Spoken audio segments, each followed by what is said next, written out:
Hello again, Scribblers. I'm Katie, the CEO and founder of the Scribblers Den, and I am here with tip number 4 in my 5 video series on 5 tips to become a resilient writer.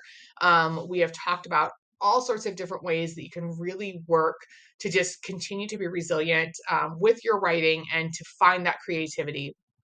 And so number 4 is a little bit away from a tip. It's a little bit just like a fact about publishing, I think. And I feel like pretty much every writer would agree with me on some point in this. But it's something that you have to remember. So it's really important. And so I do still consider it to be a tip. All right. So, tip number 4.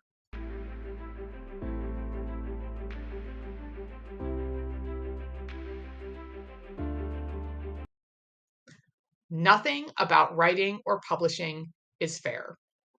This has been a tough one for me. I think it's been a tough one for most writers and authors. And this just goes back, I think, to a lot of the ways that we are raised here in America. That throughout our entire lives, we're told that if we work hard enough, you'll succeed and you've earned the things that you're chasing after.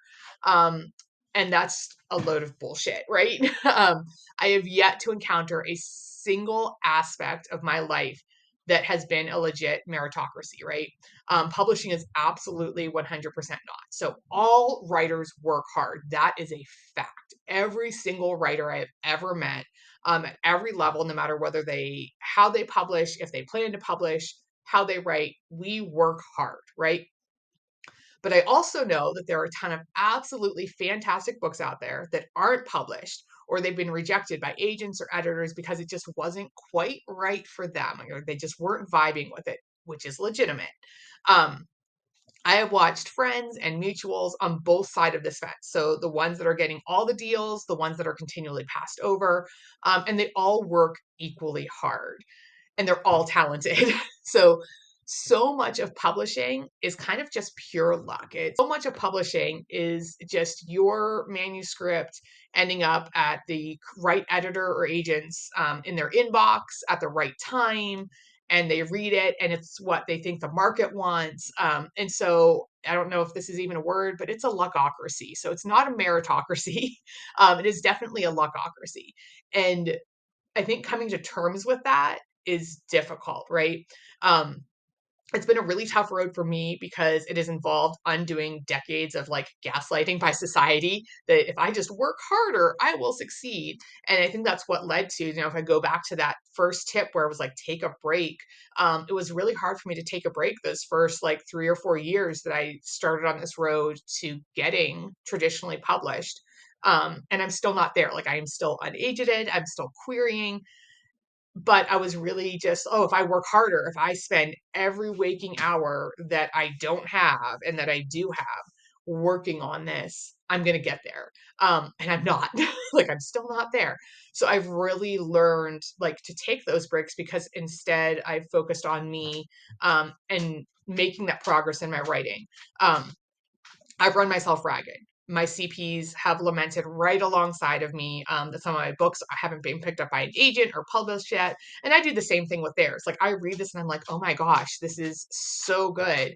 Um, like why would a publisher not want this? Like I would pay so much money for this book. Or I hear about a concept, I'm like, I would pay so much money for that.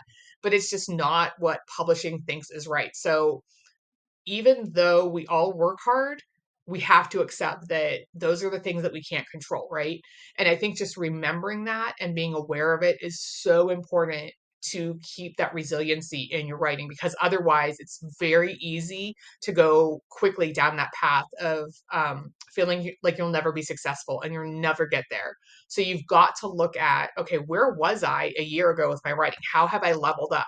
Am I getting maybe more full manuscript requests? Are my CPs more excited about this? And really look at those things. So just really working and focusing on the things that you can control and that you can do. That's what you need to do. Don't focus on, oh, did publishing pick me? Because publishing is weird and they should pick you. They should clearly pick you because clearly your book is amazing and awesome and so good. But you've really got to just remember that sometimes publishing makes horrible choices, and we've all read some of those horrible choices. And we just have to wait until, everything, the planets align and everything happens and we get in front of that right person, that right publisher, or, we take it into our own hands and do self-publishing. So don't be afraid. It's okay if you get passed over a couple times. You will get there. The important thing is to not give up and not let that envy or frustration with the lack of fairness get in the way.